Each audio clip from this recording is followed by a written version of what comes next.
So in terms of the settings, I think there's hopefully a nice contrast between the two main settings.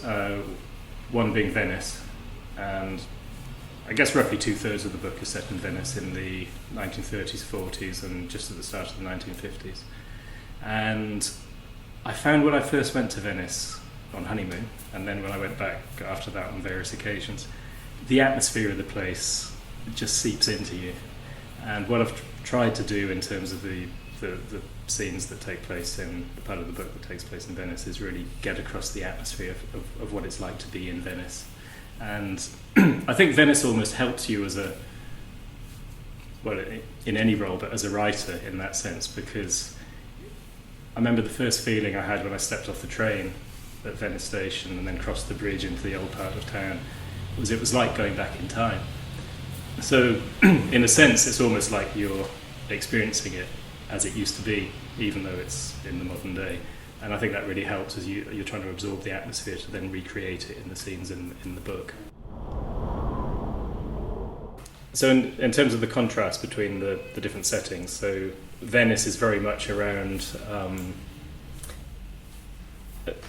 Venice has a certain air of melancholy about it, obviously, but there's also a lot of joy in terms of the kind of life that's described there, as well as hardship, but certainly joy.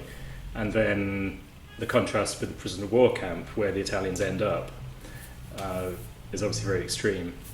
And I think I've always been drawn to stories which are about strength in adversity and survival against the odds and that kind of thing. And I think just in terms of, the research that I did on that side of the book, just reading about what really happened to those people and the depths of despair that they must have fallen to, and then to rise again from that. And in the book it's just one small incident, a chance encounter, that really plants this little seed of hope again in the heart of the key character and allows him to survive and to eventually perhaps make it home again.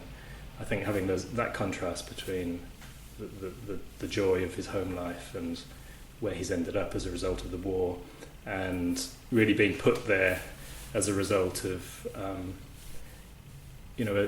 a system which pays no regard for the individual and the suffering of the individual.